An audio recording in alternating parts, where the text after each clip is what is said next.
मैं डॉक्टर राजकुमार Riyan Sindhi YouTube channel में पुनः आप लोगों का स्वागत करता हूं। कुछ दिनों से मैं वीडियो बना नहीं पा रहा था, कुछ व्यक्तिगत उसके कारण थे। हिंदी व्याकरण में हमने संज्ञा सर्वनाम विशेषण क्रिया के बाद वाक्य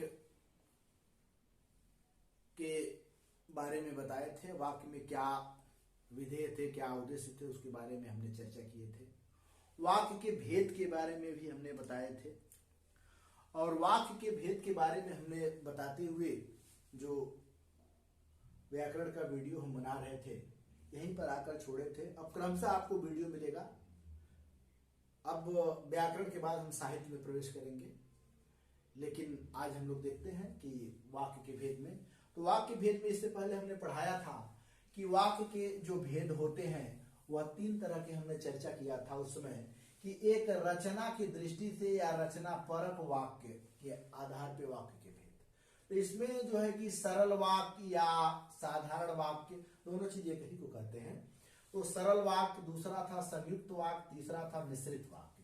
ये रचना के दृष्टि के आधार पे या रचना परक वाक्य के आधार पे इसके तीन भेद जैसे हम बताए थे। और जो दूसरा भेद था वाक्य का वह था अर्थपरक। अर्थपरक का मतलब ये होता है कि अर्थ के दृष्टि से वाक्य के भेद। तो इसमें पहला जो है कि विधानवाचक वाक्य है, दूसरा निषेधवाचक वाक्य है, तीसरा प्रश्नवाचक वाक्य है, उसके बाद संकेतवाचक वाक्य है, संदेहवाचक वाक्य है, इच्छावाचक वाक्य है, आज्ञावाचक वाक्य है और विस्मयादि वाचक वाक्य है। ठीक है। और एक तीसरा जो रामदास राय की किताब में मिलती है कि शैली परक वाक्य। यह मुख्य रूप से रचना के आधार पे वाक्य के भेद और अर्थ के आधार पे भेद, और तीसरा जो है कि वाक्य के शैली के आधार पर भेद, यानी शैली परक वाक्य के भी भेद होते हैं। इसमें पहला है जो है कि शिथिल वाक्य, दूसरा है समीकृत वाक्य और तीसरा है आवर्तक वाक्य। तो यह इस तरह जैसे वाक्य के भेद है। आज इसका हम लोग विस्तार से पढ़ेंगे कि आखिर में कैसे हम पहचाने कि सरल वाक्य, संयुक्त वाक्य और मिश्रित वाक्य में क्या भेद है, या विधानवाचक या निषेधवाचक वाक्य को कैसे पहचाने। तो ये जो हम यह पहले क्रम से पहचानने का प्रयास करेंगे, एक एक क्रम से हम लोग जैसे वीडियो को पढ़ने का प्रयास करेंगे। ठीक है। तो इसमें पहला जो है कि रचना के आधार पे वाक्य की भेद के बारे में आज हम लोग पढ़ेंगे। ठीक है।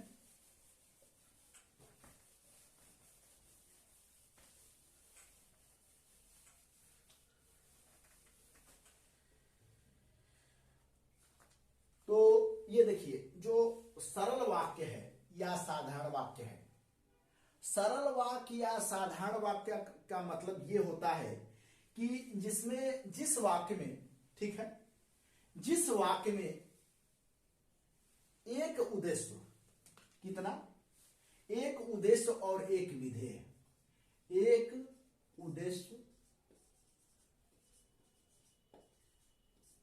एक उद्देश्य और एक विधेय, एक विधेय। जिस वाक्य में एक उद्देश्य या एक विधेय होता है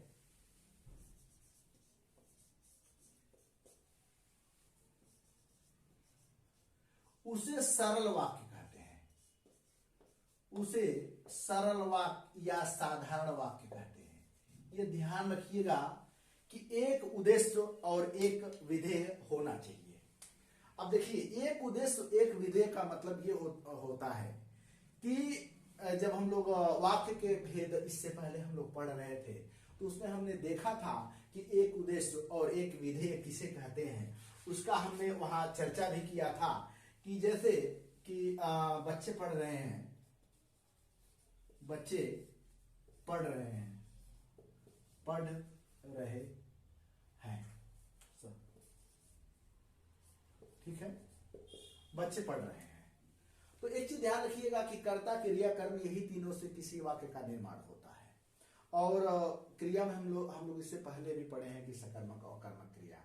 तो जैसे वाक्य और विधेय एक होना चाहिए। जैसे यहाँ जो बच्चे हैं, यह ध्यान दीजिएगा, ये जो बच्चे हैं यही उद्देश्य है, ये क्या है, उद्देश्य है।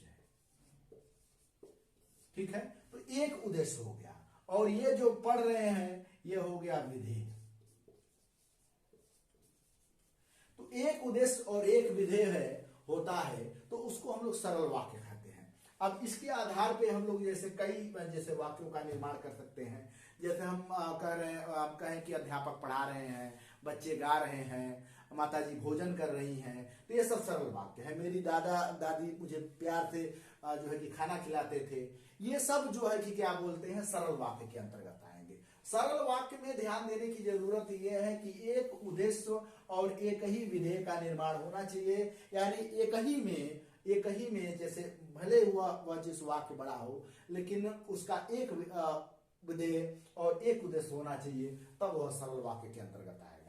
जैसे हम पढ़ा रहे हैं, सरल वाक्य है। आप पढ़ रहे हैं, ये सरल वाक्य है। माताजी खाना खा रही हैं, ये सरल वाक्य है। तो साधारण और सरल वाक्य में हमारे ख्याल से आप लोग समझ चुके होंगे कि सरल वाक्य और साधारण वाक्य किसको कहते हैं। अब इसमें पहचानने की देरी नहीं होनी चाहिए कि सरल वाक्य और साधारण वाक्य किसको कहते हैं।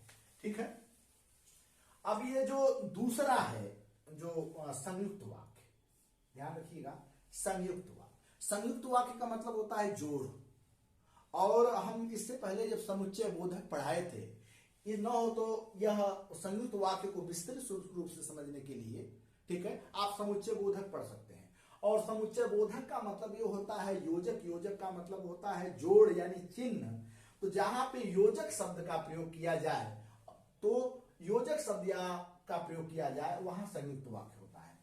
तो संयुक्त वाक्य में क्या होता है कि संयुक्त वाक्य में एक जो है कि, ठीक है, एक प्रधान वाक्य होते हैं,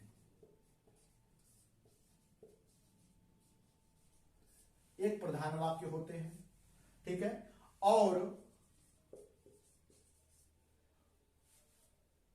दो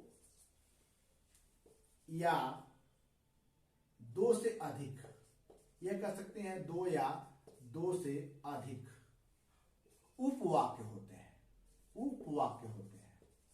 ठीक है, यानी कहने का मतलब यह होता है कि एक प्रधान वाक्य जैसे इसमें होता है, या ये कह सकते हैं कि या दो या दो से अधिक सरल वाक्यों को जब एक में हम लोग जोड़ के बनाते हैं तो संयुक्त वाक्य होते हैं। कुल मिला जुला के हम यह कह सकते हैं कि इसमें जोड़ होना चाहिए, मिले होना नहीं चाहिए, जोड़ होना चाहिए। अब जोड़ का मतलब क्या है, पहले समझिए जोड़ का मतलब क्या है। अगर हम कहते हैं कि रमेश, ठीक है, रमेश और दिनेश मित्र है, रमेश और दिनेश मित्र है। अब यह जो और शब्द है जोड़ दिया। अब जो और जो शब्द है यह जुड़ रहा है, इसलिए संयुक्त वाक्य है। अब इसीलिए कि राजू बीमार था, क्या था, बीमार था, इसीलिए वह स्कूल नहीं गया। ठीक है, अब देखिए जो इसलिए शब्द है, इसलिए जो शब्द है, इस वाक्य को, एक जो साधारण वाक्य है और एक जो यह दूसरा साधारण वाक्य है या सरल वाक्य है, इन दोनों को जोड़ने का काम कर रहा है। राजू बीमार था इसीलिए स्कूल नहीं गया। तुम्हें घड़ी चाहिए या रेडियो चाहिए, आप चाय पिएंगे या कॉफी पिएंगे। अगर हम कहते हैं कि आप, ध्यान रखिएगा, आप चाय पिएंगे, ठीक है, पिएंगे या कॉफी, तो देखिए या जो शब्द है या, ये जोड़ रहा है दोनों को। तो समुच्चय बोधक का भी ये सिद्धांत था कि योजक चिन्ह लगा होता था, इसमें भी जैसे सिद्धांत है कि योजक चिन्ह लगा रहता है। ठीक है, तो जिसमें दो सरल वाक्य, दो उपवाक्य, ठीक है, एक प्रधान वाक्य हो या दूसरे उससे, या ये भी हो सकता है कि प्रधान वाक्य का स्थान पे सीधे दोनों सरल वाक्य ही हो सकते हैं। दोनों क्या हो सकते हैं, सरल वाक्य हो सकते हैं। ठीक है, तो दो सरल वाक्य जिसमें किसी कोई जोड़ लगा हो, जिसमें जोड़ लगा हो, कोई जोड़ रहा हो उस वाक्य को, तो वह संयुक्त वाक्य होते हैं। यानी जोड़ने की कला होनी चाहिए। दो सरल वाक्य जब आपस में जुड़ते हैं तो उसको संयुक्त वाक्य कहते हैं। अब इसमें संयुक्त वाक्य में क्या है, किंतु है, परंतु है, ज्वय त्वय, जैसे मतलब कहने का मतलब यह है कि वह शब्द आपको जोड़ते हुए नजर आए। ठीक है, आप खाना खाएंगे या पानी पिएंगे, ठीक है, या राजू बीमार था इसलिए दवा खा रहा है, या राम रमेश और दिनेश मित्र हैं, या वह स्कूल गया वह रास्ते में जा रहा था, वह रास्ते में जा रहा था, ठीक है, वह रास्ते में जा रहा था लेकिन उसका एक्सीडेंट हो गया। तो लेकिन जो शब्द है जोड़ दे रहा है, तो जो जोड़ने वाला काम करेगा वह जो है कि क्या बोलते हैं, संयुक्त वाक्य होगा।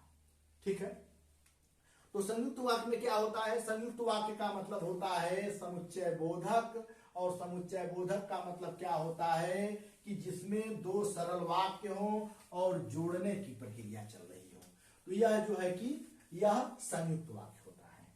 अब बचा तीसरा, ये मिश्रित वाक्य। तो मिश्रित वाक्य में क्या होता है, सही रूप में मिश्रित वाक्य में भी एक प्रधान वाक्य होता है। मिश्रित वाक्य में क्या होता है, एक प्रधान वाक्य होता है। ठीक है, एक प्रधान वाक्य होता है और दूसरा एक प्रधान वाक्य और दूसरा, ठीक है, उस वाक्य पर निर्धारित होता है। निर्धारित, बड़े सरल शब्दों में समझने का प्रयास कीजिए। एक प्रधान वाक्य कोई होगा, दूसरा जो वाक्य है उस पर निर्धारित होगा। यानी कहने का मतलब है इस तरह घुला मिला रहता है कि जैसे पता नहीं चलता है कि उसमें जोड़ रहा है। अगर वह शब्द को हटा दिया जाए, वह शब्द को हटा दिया जाए तो वह शब्द बिखर जाता है, यानी प्रश्नवाचक चिन्ह उसमें लगा रहता है। जैसे उदाहरण तौर पे हम ये लोग अगर कह सकते हैं कि जब वह घर गया, जब वह घर गया, जब वह घर गया। अब प्रश्न उठ रहा है क्या, अब क्या होगा, जब वह घर गया मैं सो रहा था, मैं सो रहा था। देखिए जो पहला है, ये जो वाक्य है इसी वाक्य पे वो आधारित है। जैसे एक मन में प्रश्न पैदा करने लगता है, मिश्रित वाक्य क्या करता है, मन में एक प्रश्न पैदा करने लगता है कि अब क्या होगा। जैसे जो, ठीक है, दूसरा वाक्य हम कह सकते हैं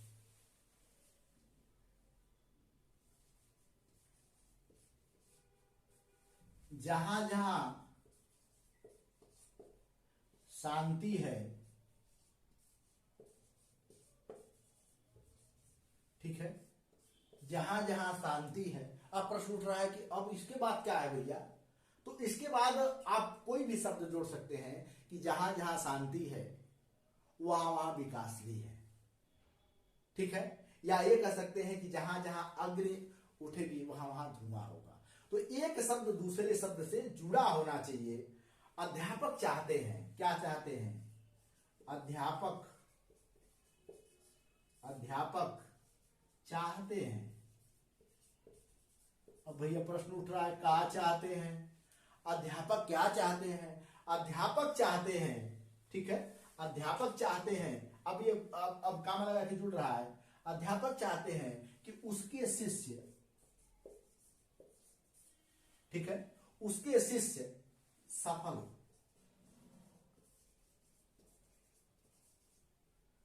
ठीक, अध्यापक चाहते हैं कि उसके शिष्य क्या हो, सफल हो। अब यह ऐसा देखिए, मिश्रित वाक्य क्या है, मिश्रित वाक्य एक वाक्य जो है कि प्रधान रहेगा, दूसरा वाक्य उस पर निर्धारित रहेगा। और संयुक्त क्या है कि दो सरल वाक्यों को जोड़ेगा, भले ही उसमें एक प्रधान वाक्य हो और एक उसमें उपवाक्य हो, लेकिन जोड़ने का काम करेगा। अब जोड़ने का जो काम करेगा वही समझ लीजिए कि क्या बोलते हैं, अब जैसे वह संयुक्त वाक्य है। अब थोड़ा सा अब अंतर समझने का प्रयास करिए कि कैसे कैसे इन तीनों में अंतर कैसे हम समझने का प्रयास करेंगे। जैसे अब अगर हम लिखते हैं साधारण वाक्य में, ध्यान रखिएगा कि मोहन, ठीक है, मोहन खाकर सो गया। अब देखिए मोहन खाकर सो गया। अब यह जैसे एक सूचना परक वाक्य है तो यह सरल वाक्य के अंतर्गत आएगा। यह क्या है, यह जो है कि ये भैया ये क्या है, तो यह सरल वाक्य है या साधारण वाक्य है। अब उसी को हम जैसे संयुक्त बनाने का प्रयास करें कि संयुक्त वाक्य कैसे बनेगा। बस कुछ नहीं करना है, क्या करना है कि मोहन, ठीक है, खाया और सो गया। अब देखिए और जो शब्द क्या किया, जोड़ दिया इसको, और शब्द क्या किया, जोड़ दिया, और जोड़ दिया तो ये जो कि संयुक्त वाक्य अंतर्गत हो गया। अब ये क्या वाक्य हो गया, अब ये जो है कि संयुक्त वाक्य हो गया। संयुक्त क्या किया, जोड़ दिया। अब इसी तरह जैसे एक और हम उदाहरण दे रहे हैं, ठीक है, उदाहरण जैसे अधिक से अधिक समझने का प्रयास करना चाहिए, तभी जैसे जितने वाक्य के भेद हैं वह समझ में आएगा। अब साधारण वाक्य क्या है या सरल वाक्य क्या है, जैसे जो साधारण वाक्य है या सरल वाक्य है वह ध्यान से समझने की जरूरत है। वह, ठीक है, वह फल खरीदने के लिए बाजार गया है। वह फल खरीदने के लिए बाजार गया है, बाजार गया है। यह क्या हो गया, यह साधारण सा वाक्य हो गया कि फल खरीदने के लिए बाजार गया है, ठीक है। अब जैसे अब अगर इसको मिश्रित वाक्य में बनाना है, ठीक है, वह बाजार गया है, वह बाजार गया है, ठीक है, वह बाजार गया है जहां उसने फल खरीदा, जहां उसने फल खरीदा। यह शब्द बन गया संयुक्त वाक्य, यह शब्द बन गया मिश्रित वाक्य। और इसी शब्द को जोड़ दिया जाए कि वह बाजार गया और उसने फल खरीदा, तो तुरंत संयुक्त वाक्य में चला आएगा। तो जैसे एक वाक्य पे आधारित दूसरा वाक्य हो तो मिश्रित है, दो शब्दों को सरल वाक्य को जोड़ रहा है संयुक्त है, साधारण में एक सूचना परक है तो साधारण वाक्य है। अब ये जो था रचना परक की दृष्टि के आधार पे ये जो क्या बोलते हैं ये भेद था। अब उसके बाद आगे हम लोग पढ़ते हैं अर्थ के दृष्टि के आधार पे या अर्थ परक दृष्टि के आधार पे भेद के बारे में हम लोग पढ़ते हैं।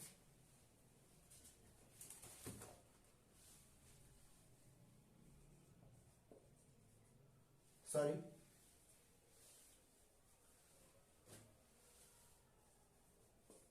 अर्थपरक वाक्य। अब इसमें पहला क्या था, पहला हमने उसका नाम दिया था विधानवाचक। क्या है, विधानवाचक, विधानवाचक वाक्य। अब देखिए विधानवाचक वाक्य में करना क्या है, विधानवाचक वाक्य में क्रिया करने की एक साधारण सी सूचना होती है, क्रिया करने की सूचना होती है या क्रिया करने का पता चलता है, उसको साधारण वाक्य कहते हैं। क्या होता है इसमें, क्रिया, ठीक है, करने की सूचना होती है, क्रिया करने की सूचना। अब विधानवाचक में क्रिया करने की सूचना, आप किस तरह की क्रिया, अब क्रिया कोई भी क्रिया हो सकती है, जैसे कि राम आम खाता है, राजू सो रहा है, दिनेश गा रहा है, कोई भी सूचना है तो वह विधानवाचक के अंतर्गत आ जाएगी। कोई एक क्रिया हो रही हो, उसकी सूचना दी जा रही है, तो वह जो है कि मतलब इसमें क्या होता है, विधानवाचक में साधारण सा समझिए कि इसमें किसी क्रिया की सूचना दी जाती है। जैसे वह सो रहा है, वह खा रहा है, वह चल रहा है, वह बैठ रहा है, वह जग रहा है, मैं पढ़ा रहा हूं, तो इसमें क्रिया की सूचना दी जाती है। ठीक है। अब इसके बाद जो दूसरा जो वाक्य है वह है निषेध वाचक। निषेध वाचक वाक्य। यह निषेधवाचक क्या है, इसमें क्रिया करने की सूचना मिल रही है और इसमें क्या होता है कि क्रिया न करने की सूचना मिलती है। क्रिया न करने की सूचना, इसमें क्या है भैया, इसमें कुछ नहीं है, क्रिया न करने की सूचना मिलती है कि कोई क्रिया हो रही थी, नहीं हो पाई। जैसे हम जैसे मान लीजिए कि यहाँ उदाहरण हम लोग लिख सकते हैं कि राम आम नहीं खाता है, राजू नहीं सोता है, दिनेश नहीं गाता है। जहां भी नहीं शब्द का प्रयोग किया जाए तो समझ लेना चाहिए कि निषेधवाचक क्रिया हो रही है। तो यह नकारात्मक या निषेध वाचक कह सकते हैं। अब तीसरा जो इसका जो अर्थपरक की दृष्टि से है वह है प्रश्नवाचक। प्रश्नवाचक, प्रश्नवाचक वाक्य। अब प्रश्नवाचक क्या है, प्रश्नवाचक वाक्य में होता है कि ये जैसे प्रश्न होता है, क्या होता है, प्रश्न होता है, और प्रश्न किस टाइप का रहता है। प्रश्नवाचक का मतलब होता है कि प्रश्नवाचक का मतलब होता है कि जिसमें प्रश्न खड़ा हो, जिसमें प्रश्न हो।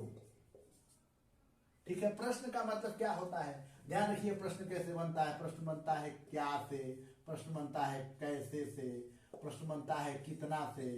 ठीक है। प्रश्न बनता है कौन से। ठीक है।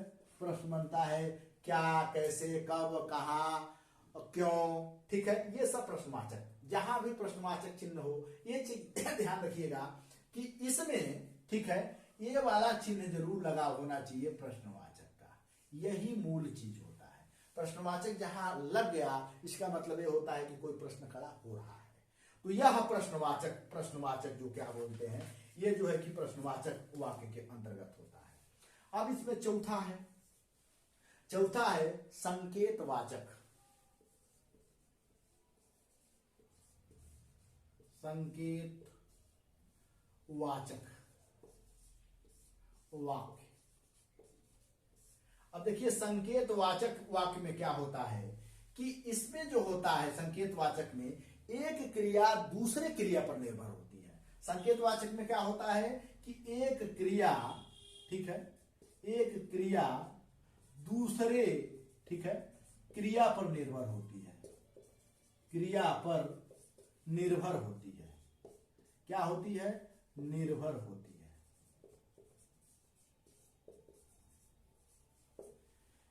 संकेतवाचक में क्या होता कि एक क्रिया दूसरे क्रिया पर निर्भर होती है। जैसे हेतु मद जो क्या बोलते हैं काल होता है, उसमें प्रश्न बनते हैं, उसी तरह इसमें होता है। कैसे होता है, ध्यान रखिए संकेतवाचक, यदि, ठीक है, यदि वर्षा होती, यदि वर्षा होती, ठीक, तो फसल अच्छा होता, फसल अच्छा होता। ठीक है। यदि वह पढ़ता तो पास होता, यदि वह परिश्रम करता तो धन कमाता। मतलब एक क्रिया दूसरे क्रिया पर, यदि तुम वीडियो देखते तो अच्छा नॉलेज करते, यदि तुम पढ़ते तो पास हो जाते, यदि तुम खाते तो मोटे होते। मतलब एक क्रिया दूसरे क्रिया पर निर्भर होती है, उसी को कहते हैं संकेतवाचक। संकेतवाचक का मतलब क्या होता है कि एक क्रिया दूसरे क्रिया पर निर्भर होनी चाहिए। जैसे यदि मैं गाता तो अच्छा गायक होता है, यदि मैं पढ़ता तो अध्यापक होता, इस तरह का। अब इसमें पांचवा क्या है, संदेहवाचक। संदेहवाचक वाक्य। देखिए संदेहवाचक वाक्य का मतलब क्या होता है। वाचक वाक्य का क्या मतलब होता है कि जो वाक्य होता है उसमें संदेह रहता है। अब संदेह का मतलब क्या होता है कि शायद आज वर्षा हो, इसमें क्या होता है संभावना या संदेह की बात होती है, संभावना व्यक्त की जाती है, व्यक्त होती है। अब संभावना किस टाइप का संभावना, आज वर्षा होगी। अब आज वर्षा होगी तो संदेह परक वाक्य है ये। वह खाना खा लिया होगा, संदेह है, खाना खाया कि नहीं खाया, ठीक है। वो आज गर्मी होगी, संभव वह आ जाए, ईश्वर करे वह आगे बढ़ जाए, जिसमें एक संदेह होता है। तो संदेह का मतलब ये होता है कि एक संभावना व्यक्त की जाती है। और छठे नंबर पे है, ठीक है, इच्छा परक। इच्छा परक वाक्य। अब देखिए इच्छा परक वाक्य का मतलब क्या होता है। इच्छा परक वाक्य में हमेशा सुख शांति समृद्धि की इच्छा होती है। मान लीजिए कि नकारात्मक में इसमें क्या होता है, इच्छा में जैसे वक्ता के जितने भी वक्ता होते हैं, ठीक है, वक्ता का जो आशीर्वाद होता है, क्या होता है, आशीर्वाद होता है, ठीक है, दुआ होती है, वक्ता का आशीर्वाद दुआ व्यक्त की जाती है, ठीक है। अब जैसे इच्छा परक वाक्य का क्या मतलब हो गया, इच्छा परक वाक्य का मतलब क्या हो गया कि आप इच्छा जाहिर कीजिए कि ईश्वर करे वह आगे बढ़े, ईश्वर करे तुम पास हो जाओ, मेरी इच्छा है।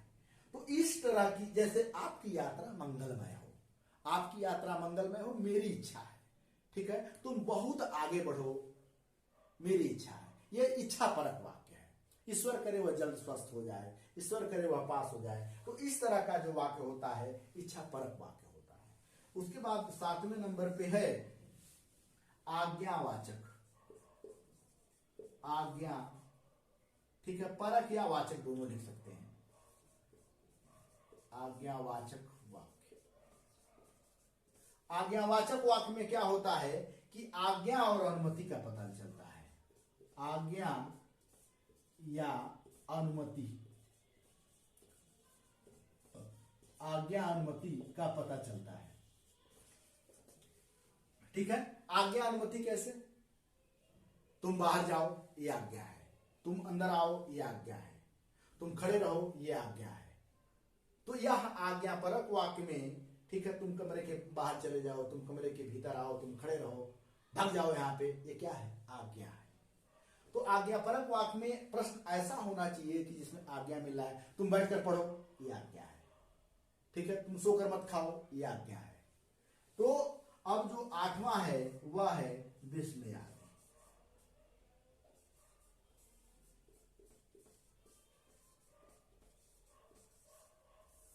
अब देखिए विस्मयादि वाचक में क्या होता है, विस्मयादि वाचक में ध्यान रखिएगा हर्ष, दुख, ठीक है।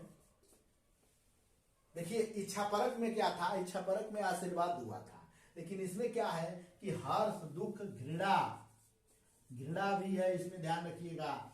उसके बाद आश्चर्य भी है। अब इसका वाक्य किस टाइप का होता है, इसका वाक्य में जैसे इसमें प्रश्नवाचक चिन्ह लगा होता है, इसमें क्या होता है कि इसमें ऐसे लगाकर नीचे बिंदी लगाई रहती है, यही विस्मयादि बोधक का चिन्ह है। और विस्मयाद बोधक में ये भी ध्यान रखिएगा कि जहां भी विस्मयाद बोधक लगेगा, उदाहरण तौर पे कि मान लीजिए अगर हम विस्मयाद बोधक लगाते हैं, ठीक है, तो विस्मयाद बोधक में जैसे अब जैसे यह हमारा विस्मयाद बोधक का शब्द है अरे, तो यहीं पे तुरंत विस्मयाद बोधक लगेगा, यह ध्यान रखने की जरूरत है। अरे यह क्या हुआ, यह क्या हुआ, यह जो है कि आश्चर्य व्यक्त कर रहा है, अरे यह क्या हुआ। तो ये यहां जैसे, अब जैसे मान लीजिए कि और हम जैसे लगा रहे हैं कि जैसे हाय, अब हाय के आगे तुरंत विस्मय हो, हाय वह मर गया, ठीक है। छी छी बहुत गंदा है, तो छी छी अब जैसे लगाया बहुत गंदा है, उसी तरह ओह क्या हो गया, तो ओ के बाद तुरंत विस्मयादक चिन्ह लगना चाहिए। तो ये जो था अर्थपरक के दृष्टि के आधार पे यह जो है कि 8 भेद होते हैं, ठीक है। और उसके बाद अंतिम जिसकी हम लोग चर्चा कर रहे हैं, अंतिम शैलीपरक वाक्य के बारे में हम जानने का प्रयास करेंगे कि शैलीपरक वाक्य होता किस टाइप का है। देखिए, शैलीपरक वाक्य में हमने अभी बताया कि 3 तरह के शैलीपरक वाक्य, हालांकि ये रामदरस राय जो गोरखपुर विश्वविद्यालय के प्रोफेसर हैं, उनकी किताब में यह बहुत अच्छे ढंग से बताया गया है कि शैलीपरक वाक्य का मतलब क्या होता है। शैली परक वाक्य, ठीक है। अब शैली परक वाक्य का मतलब क्या होता है। पहला, इसको हम बताए थे कि शिथिल वाक्य। अब शिथिल वाक्य का मतलब ये होता है कि इसमें जो है कि इसमें क्रम विरोधी वाक्य आते हैं। क्रम विरोधी वाक्य, यह ध्यान दीजिएगा कि क्रम विरोधी वाक्य, और क्रम विरोधी वाक्य में यह भी होता है कि एक जो क्रिया होती है, ठीक है, एक क्रिया होती है दूसरे क्रिया पे निर्भर भी करती है, और चमत्कार प्रधान वाक्य होते हैं। ये भी ध्यान रखिएगा, क्रम विरोधी भी होता है और चमत्कार भी होता है, चमत्कार वाक्य होते हैं, ठीक है। अब यदि बस मिल गई होती, अब शिथिल वाक्य में क्या है, यदि बस मिल गई होती,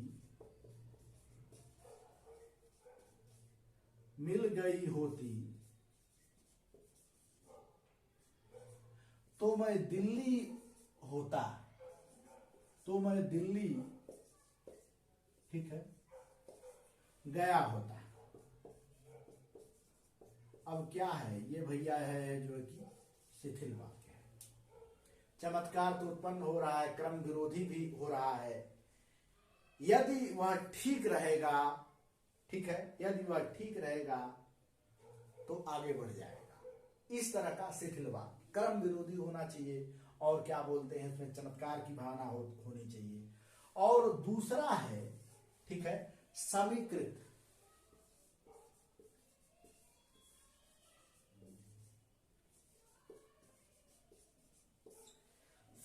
वाक्य। अब समीकृत वाक्य में ध्यान दीजिएगा, समीकृत वाक्य में कुछ नहीं होता है, यही ध्यान देना है कि मुहावरेदार वाक्य होते हैं, मुहावरेदार वाक्य होते हैं। अब मुहावरेदार वाक्य किसमें होते हैं, समीकृत वाक्य में। अब मुहावरेदार वाक्य मतलब क्या होता है कि जैसी राजा वैसी प्रजा। अब यह क्या है, अब जैसी राजा वैसी प्रजा, यह जो है कि समीकृत वाक्य है। अब जैसे हम लोग लिख दिए, जैसी राजा वैसी प्रजा, जिसकी लाठी उसकी भैंस, तो ये समीकृत वाक्य है। अब तीसरा इसमें ध्यान दीजिएगा, तीसरा एक है आवर्तक वाक्य।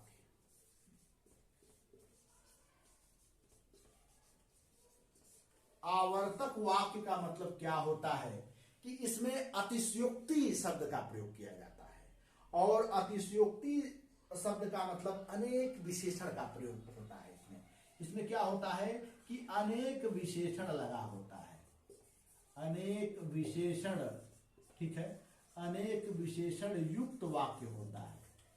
अनेक विशेषण युक्त वाक्य का मतलब यह कह सकते हैं राष्ट्र की समृद्धि, देश का रक्षा, ठीक है, या ऐसे कह सकते हैं कि महाधिराज, राजा, नायक, फला, मतलब एक ही शब्द कई शब्द जोड़ दें।